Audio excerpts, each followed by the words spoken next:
بسم اللہ الرحمن الرحیم نحمدہ ونصلی علی رسول الکریم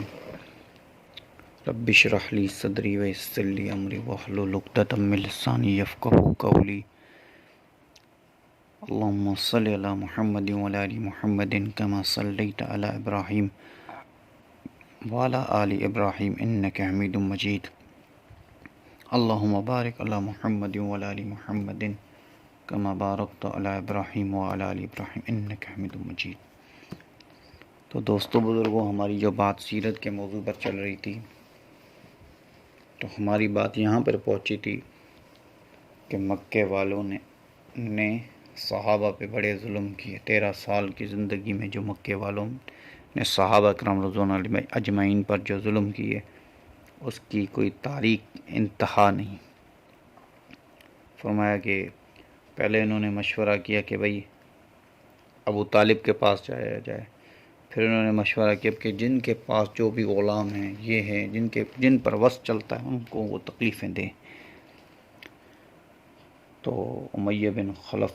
جو مکے کا سردار تھا اور اسلام کا بڑا دشمن تھا، اس کے پاس حضرت بلال رضی اللہ تعالیٰ عنہ جو غلام تھے،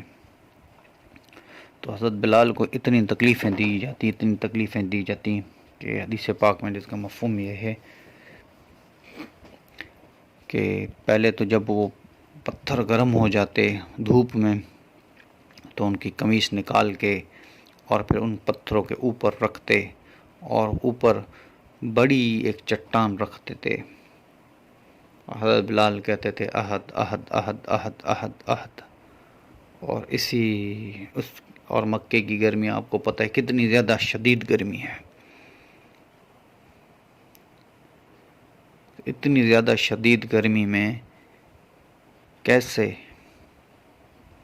مکے کی گرمی کے بارے میں آتا ہے، مولانا علی قاری رحمۃ اللہ علیہ جو ہیں ایک مسئلہ بیان کرتے ہیں کہ جو اونٹ ہے یا کوئی دوسرا جانور ہے، اس پر جب اس کے پسینہ کپڑوں پہ لگتا ہے تو وہ خراب نہیں ہوتے، کپڑے ناپاک نہیں ہوتے۔ انہوں نے پھر دلیل دی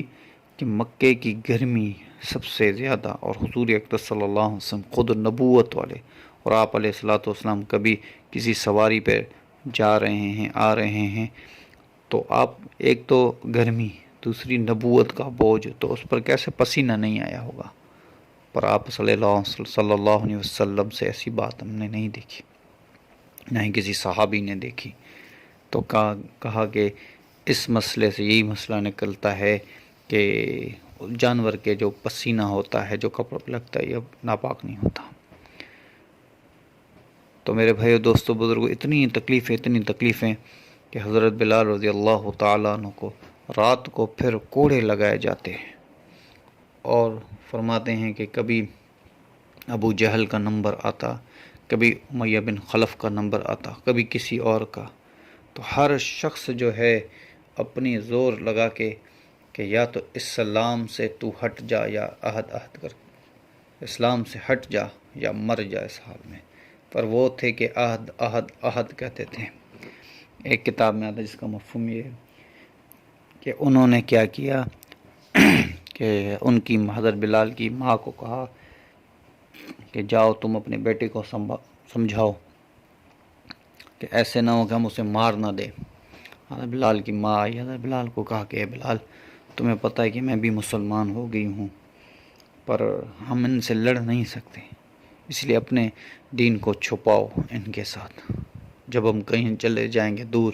تو وہاں پہ اظہار دین کر دیں گے۔ تو حضرت بلال ہنسنے لگے، کہنے لگے ماں، آج مجھے یقین ہو گیا کہ یہ کافر مجھ سے ہار گئے، یہ کافر جو تھے یہ مجھ سے ہار گئے، کیونکہ آج اگر ہارتے نہ تو وہ تجھے نہ بیچتے میرے پاس کہ جاؤ بلال کو سمجھاؤ۔ اس کا مطلب کہ وہ ہار گئے، ان کا وس مجھ پہ نہیں چلا۔ تو کسی وقت میں صحابہ نے پوچھا حضرت بلال سے کہ آپ عہد کیوں کہتے تھے؟ اللہ اکبر کا بھی نعرہ لگا سکتے تھے، اللہ کہہ سکتے تھے، رحمان کہہ سکتے، رحیم، عہد کیوں؟ فرمایا کہ کافروں کو سب سے زیادہ جو ان کو مشکل بات لگتی تھی وہ عہد تھی، کیونکہ ان کے سارے بتوں کے مقابلے میں ایک کی دعوت ہوتی تھی، اور پھر فرمایا کبھی گلی میں بچوں کے حوالے کر دیتے، وہ بچے گلی کوچوں میں مجھے پھیراتے رہتے پر وہ تھے کہ عہد عہد کا نعرہ لگاتے۔ تو میرے بھائی اور دوستو، یہ تکلیف تھی حضرت بلال پہ۔ اور پھر یاسر اور ان کے بیٹے عمار اور ان کی ماں سمیہ، سب کو اتنی تکلیفیں دی گئیں حتیٰ کہ اس کا کوئی بیان ہی نہیں کر سکتا۔ حضرت یاسر رضی اللہ تعالیٰ عنہ کے پاس جب آپ علیہ الصلوۃ والسلام گزرتے تھے تو فرماتے تھے اے یاسر صبر صبر صبر۔ ابو جہل کے حصے میں حضرت یاسر اور یہ ان کے غلام تھے، تو جو بی بی سمیہ تھی ان کو انہوں نے اتنی اذیتناک تکلیف دے کے مار دیا کہ پہلے تو ان کو لٹا کے کپڑے اتار دیا، پھر ایک پاؤں میں ایک اونٹ کو باندھا، پھر دوسرے پاؤں میں دوسرا اونٹ باندھا اور مختلف سمت میں ان کو کھڑا کر دیا، اور پھر بیچ میں خود کھڑا ہو گیا اور اونٹوں کی طاقت سے انہوں کو ایک طرف بھگایا، دوسرے کو دوسری طرف بھگایا۔ تو ابو جہل لعنتی نے شرمگاہ میں ایک نیزہ مارا جس سے وہ بیچ سے کٹ گئی۔ تو میں آپ کو بتاؤں کہ بھئی چھری سے نہیں کاٹا، اونٹوں کی طاقت سے کٹی ہیں۔ کتنی اذیتناک موت تھی، پر وہ تھی کہ جاتے وقت بھی لا الہ الا اللہ محمد رسول اللہ کر کے گئی، کلمے سے نہ ہٹی، حتیٰ کہ بوڑھی تھی، ضعیف تھی، پر ان ظالموں نے کسی چیز کا بھی خیال نہ کیا۔ حضرت یاسر بھی اسی تکلیفوں میں رحلت فرما گئے۔ پھر حضرت عمار رضی اللہ تعالیٰ عنہ جو آگے بن کے اسلام کے مجاہد بنے، فرمایا کہ حضرت خباب رضی اللہ تعالیٰ عنہ سے صحابہ نے پوچھا بہت زمانے کے بعد، پوچھا کہ تم اپنے تکلیف کی کوئی ہمیں تفسیر بتاؤ۔ حضرت خباب کہنے لگے کہ یہ دیکھو میرا کرتا۔ فرمایا کرتا اٹھایا تو اندر جو تھے وہ سوراخ ہوئے پڑے تھے جسم میں۔ انہوں نے کہا یہ کیا ایسی، ہم نے حضرت عمر رضی اللہ تعالیٰ عنہ رونے لگے دیکھ کر کمر کو۔ فرمایا کہ اے امیر المومنین، ہمیں جو تھے وہ آگ کے انگارے جو ہوتے تھے، یہ عام انگارے نہیں، لکڑی والے نہیں، پتھر ہوتے تھے، پتھر ان کو گرم کر کے، نکیلے پتھر، پھر وہ ان کو پتھر کہتے ہوئے سیاہ ہو جاتے پتھر اور لال کلر کے ہو جاتے، پھر ان کو رکھتے اور پھر مجھے اوپر سے گھسیٹتے اس پتھروں میں، میرے خون اور پیپ اور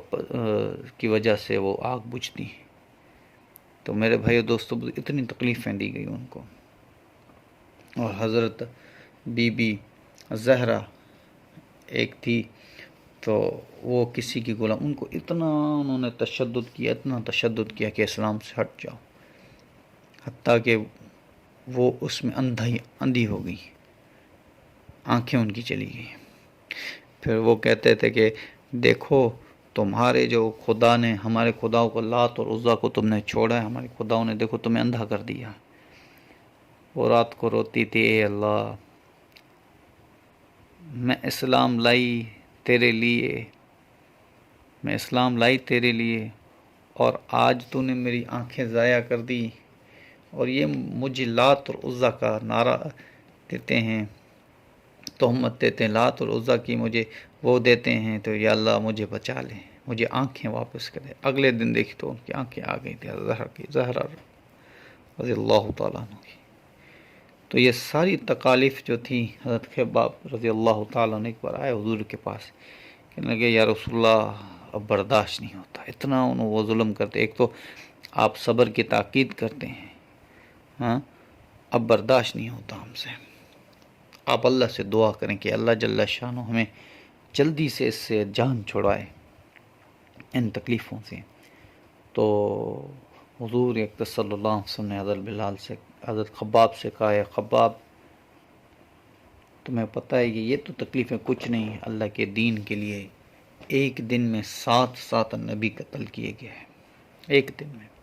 فرمایا کسی کو آڑے سے چیرا گیا، کسی کی کھال اتاری گئی، کانٹوں سے کسی کی کھال اتاری گئی، زندہ زندہ کی کھال اتاری گئی۔ تو آپ نے فرمایا یہ تو اس کے مقابلے میں کچھ بھی نہیں ہے، ہمیں تکلیف ہے۔ آپ نے فرمایا ایک خباب، ایک زمانہ آئے گا، ایک وقت آئے گا جب مکے سے یمن تک ایک عورت نکلے گی، اس کو اللہ کے سوا کسی کا خوف نہیں ہوگا، ایسا ایک امن قائم ہوگا، اللہ جل شاہ اس دین میں رکھے گا، ایسا ایک امن۔ فرمایا کہ نبی پاک صلی اللہ علیہ وسلم خود طواف کر رہے تھے، خود جب آپ علیہ الصلوۃ والسلام طواف کر رہے تھے تو وہ مکے کے کفار جو ہوتے تھے وہ آپ کو گالیاں دیتے ہیں، وہ آپ کو برا بلا کہتے ہیں آپ کے طواف کے دوران۔ ابو لہب کی بیوی جو تھی، آپ علیہ الصلوۃ والسلام رات کے ٹائم پہ جب تہجد کے لیے جاتے تھے، مکے میں نماز پڑھنے، کعبے میں نماز پڑھنے کے لیے تہجد کے لیے جاتے تھے، رات کو عبادت کے لیے جاتے تھے، تو وہ ان کی بیوی جو ابو لہب کی جو بیوی تھی وہ آپ کے راستے میں کانٹے بکھیر دیتی تھی کہ کیا پتہ رات کی تنہائی میں اور رات کے اندھیرے پن میں کہ آپ علیہ الصلوۃ والسلام کو بھلے یہ چبھ ہی جائیں۔ اتنی تکلیفیں، پر زمانے میں نے بھی دیکھا کہ آپ علیہ الصلوۃ والسلام کے صحابہ جو ہیں وہ وفادار تھے، ایسے وفا کرنے والے، ایسے وفا کرنے والے کہ جب دین پہ آ گئے تو آ گئے، بس پھر پیچھے مڑ کے نہیں دیکھا۔ کوئی صحابی ایسا نہیں تھا جو پیچھے مڑ کے دیکھے۔ تو یہ ساری طاقتیں وہ لگا دیتے کہ ان کو کلمے سے ہٹا دے، پر اللہ جل شانہ کے صحابہ جو ہیں، اللہ نے ان کے اندر ایسا ایمان کو زندہ کیا تھا کہ وہ نہیں ہٹے، وہ نہیں ہٹے۔ نبی پاک صلی اللہ علیہ وسلم کا حسن مبارک جس کی ہم کیا بات کریں، ہاں یہ ہم ہیں، اللہ معاف کرے ہمیں کہ ہم آپ علیہ الصلوۃ والسلام کو پہچانتے ہی نہیں ہیں، کہ آپ علیہ الصلوۃ والسلام کی سنت پہ چلنے کے لیے تیار ہی نہیں، آپ علیہ الصلوۃ والسلام کی زندگی پہ چلنے کے لیے تیار ہی نہیں، اور جو غیر ہوتے ہیں وہ ہمیں آپ علیہ الصلوۃ والسلام کی سنت سے ہٹا کے غیروں کی زندگی میں ڈال دیتے ہیں۔